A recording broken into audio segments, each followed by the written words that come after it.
सूरत में बख्शा नहीं जाएगा। रिपोर्ट देखिए।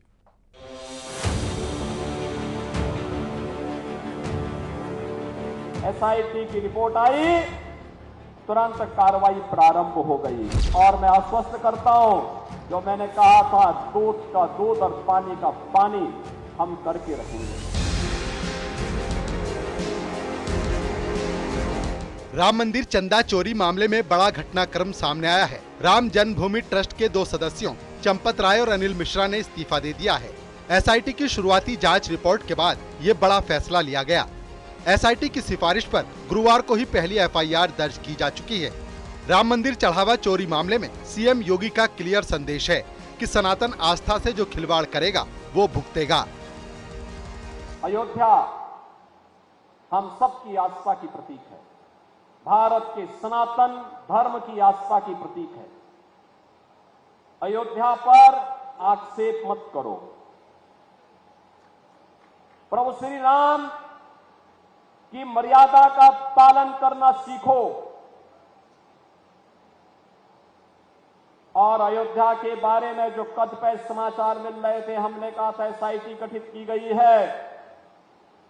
एसआईटी की रिपोर्ट आने के साथ ही हमारी कार्रवाई भी प्रारंभ हो जाएगी और आपने देखा होगा एसआईटी की रिपोर्ट आई, तुरंत कार्रवाई प्रारंभ हो गई और मैं आश्वस्त करता हूं, जो मैंने कहा था दूध का दूध और पानी का पानी हम करके रहेंगे। जन आस्था के साथ खिलवाड़ स्वीकार्य नहीं। सनातन आस्था के साथ जो भी खिलवाड़ करेगा उसका भुक्तभोगी होगा। इस मामले में 8 प्रमुख आरोपियों के अलावा कई अज्ञात लोगों के खिलाफ एफआईआर दर्ज की गई है। ये एफआईआर श्री राम जन्मभूमि तीर्थ क्षेत्र ट्रस्ट ने दर्ज कराई है। जिन लोगों के नाम प्राथमिकी में दर्ज है, उनमें से ज्यादातर ट्रस्ट से जुड़े लोगों के रिश्तेदार हैं। सभी आरोपी दान में आने वाले चढ़ावे और नगद राशि की गिनती में किसी न किसी भूमिका में थे।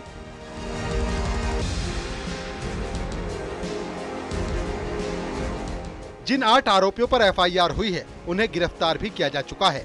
इसमें रमाशंकर यादव उर्फ टिन्नू यादव को चंपत राय का करीबी माना जाता है। उसका गणना प्रक्रिया की देखरेख और मंदिर की हर व्यवस्था में हस्तक्षेप था। गणना कक्ष और दान पात्रों की चाबी इसी के पास ही रहती थी। चढ़ावा चोरी में ये अहम किरदार है। इसके अलावा अनुकल्प मिश्रा, अविनाश शुक्ला, मनीष यादव, रमाशंकर मिश्रा, सुभाष, करुणेश और लवकुश मिश्रा अलग अलग जिम्मेदारी निभाते थे, जिनमें अनुकल्प मिश्रा और लवकुश मिश्रा नोटों की गिनती का काम करते थे। सुभाष काउंटिंग इंचार्ज की जिम्मेदारी संभाल रहे थे। फिलहाल इस पूरे मामले में कई सवालों के जवाब अभी आने बाकी हैं। क्या एसआईटी की अंतिम रिपोर्ट में और बड़े खुलासे होंगे? क्या जांच का दायरा और बढ़ेगा? और क्या ट्रस्ट की कार्यप्रणाली में कोई बदलाव देखने को मिलेगा?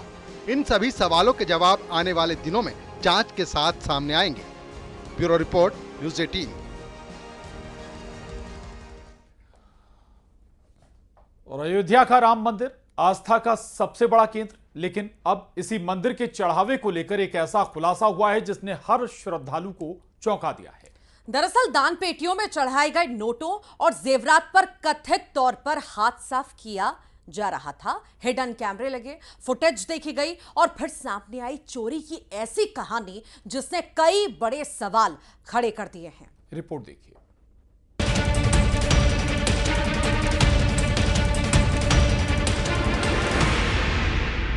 रामलला के दरबार में हर दिन लाखों श्रद्धालु अपनी श्रद्धा के साथ दान चढ़ाते हैं। कोई नोट डालता है, कोई सोना चांदी, तो कोई अपनी मेहनत की कमाई का हिस्सा भगवान को अर्पित करता है। लेकिन मई महीने के आखिर में जब मंदिर ट्रस्ट ने बैंक में जमा हो रही रकम का ब्यौरा खंगाला, तो कुछ आंकड़े मेल नहीं खाए। यहीं से पहली बार चोरी का शक पैदा हुआ। दरअसल दान पेटी से सामान्य तौर पर एक बार में 6 से 7 लाख रुपए तक निकलते थे, लेकिन लगातार कुछ सप्ताह तक 500 रुपए के नोटों की गड्डियों में कमी दिखाई देने लगी। रकम का यह अंतर छोटा नहीं था और बार बार सामने आ रहा था। जब अधिकारियों को लगा कि मामला सामान्य गिनती की गलती का नहीं है, तब नोट गिनने वाले कमरे की निगरानी बढ़ाने का फैसला लिया गया और पूरे मामले की सीक्रेट तरीके से जांच शुरू हुई। शक गहराने के बाद नोट गिनने वाले कमरे में हिडन कैमरे लगवाए गए। करीब एक सप्ताह की रिकॉर्डिंग देखने के बाद अधिकारियों को कथित चोरी का तरीका समझ आया। फुटेज में दिखाई दिया कि नोट गिनने की प्रक्रिया में शामिल कुछ कर्मचारी सामने लगे सीसीटीवी कैमरों के ठीक सामने खड़े हो जाते थे। इससे कैमरे में काउंटिंग से जुड़ी तस्वीरें रिकॉर्ड नहीं हो पाती थी। इसी दौरान दूसरा साथी तैयार की जा रही नोटों की गड्डियों से कुछ नोट निकालकर अपने कपड़ों में छपा लेता था। सामने लगे कैमरों में ये सब साफ नहीं दिखता था, लेकिन हिडन कैमरों ने पूरी घटना रिकॉर्ड कर ली। जांचकर्ताओं के अनुसार यही फुटेज बाद में पूरे मामले का सबसे अहम सबूत बनी। बहनों और भाइयों, ये स्वीकार्य नहीं। सरकार की जो मंशा है, सरकार ने पहले दिन कहा कि दूध का दूध और पानी का पानी सबके सामने आएगा। जांच में चोरी का दूसरा तरीका भी सामने आया। जानकारी के मुताबिक नोट गिनने वाले कर्मचारी गड्डियों में अतिरिक्त नोट जोड़ देते थे। जब बैंक की तरफ से रकम दर्ज होती तो पूरी गड्डी के आधार पर वाउचर बन जाता। बाद में मंदिर से बैंक ले जाते समय गड्डियों में रखे गए अतिरिक्त नोट निकाल लिए जाते थे। इस तरह कागजों में रकम पूरी दिखाई देती थी और चोरी भी हो जाती थी। आरोप है कि चढ़ावे के वाउचर बनाने की प्रक्रिया से जुड़े अनुकल्प मिश्रा इस कथित हेराफेरी में शामिल था और अपने बहनोई लवकुश मिश्रा के जरिए ये खेल चल रहा था। मामला खुलने के बाद पुलिस ने लवकुश मिश्रा के घर से करीब 10 लाख रुपए भी बरामद किए थे। जांच में यह भी सामने आया है कि नोट गिनने की प्रक्रिया से जुड़े कई कर्मचारी किसी न किसी की सिफारिश पर लगाए गए थे।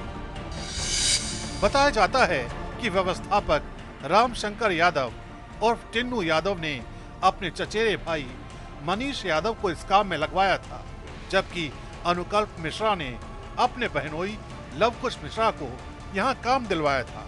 सबसे बड़ी लापरवाही ये हो रही थी कि ड्यूटी खत्म होने के बाद कर्मचारियों की तलाशी नहीं ली जाती थी। आरोप है कि इसी का फायदा उठाकर नोटों के साथ साथ दान पेटियों में आए जेवरात भी चोरी किए जाते थे। बाली, झुमकी, नथ, बाल रूप रामलला के कंगन और पैजनिया जैसे आभूषणों तक पर हाथ साफ किया गया। जांच आगे बढ़ी तो कुछ और अहम जानकारियां सामने आई। सूत्रों के मुताबिक रामशंकर यादव और टिन्नू यादव और सुभाष चंद्र उन लोगों में शामिल थे जिनकी उस कमरे में नियमित आवाजाही थी, जहां दान पेटियां खोली जाती थी, नोटों की छटाई होती थी और गड्डियां तैयार की जाती थी। वहीं पकड़े गए अविनाश पांडे के सीसीटीवी फुटेज भी जांच का अहम हिस्सा बने। ट्रस्ट से जुड़े सूत्रों के मुताबिक फुटेज और बैंक रिकॉर्ड का मिलान कराया गया तो पता चला कि जिन तारीखों में कथित तौर पर चढ़ावे की रकम गायब हुई, उन्हीं दिनों अविनाश पांडे के बैंक खाते में भी नकदी जमा हुई थी। पूछताछ और दस्तावेजों के मिलान के बाद जांचकर्ताओं को संदेह हुआ कि चोरी की गई रकम का एक हिस्सा उसके खाते तक पहुंचा था। जांच में यह भी सामने आया है कि कई बार चोरी पहले होती थी और गिनती रिकॉर्ड बाद में तैयार किए जाते थे, ताकि चोरी भी होती रहे और हिसाब की गड़बड़ी भी सामने ना आए। उज्जैन के बड़नगर मोहर्रम के जुलूस में 40 फीट ऊपर हवा में गाड़ी को लटकाया जाता है और फिर उसमें एक जोरदार धमाका होता है। वैन पर लिखा था, ले फिर आ गए। आखिर इस धमाके से क्या संदेश देने की कोशिश की गई? धर्म के नाम पर धमाके वाली ये कैसी मानसिकता है? बीजेपी विधायक रामेश्वर शर्मा ने इस घटना को सीधे दिल्ली कार ब्लास्ट जैसी सुनियोजित साजिश से जोड़ दिया है। उन्होंने कहा कि इन चेहरों के पीछे की मंशा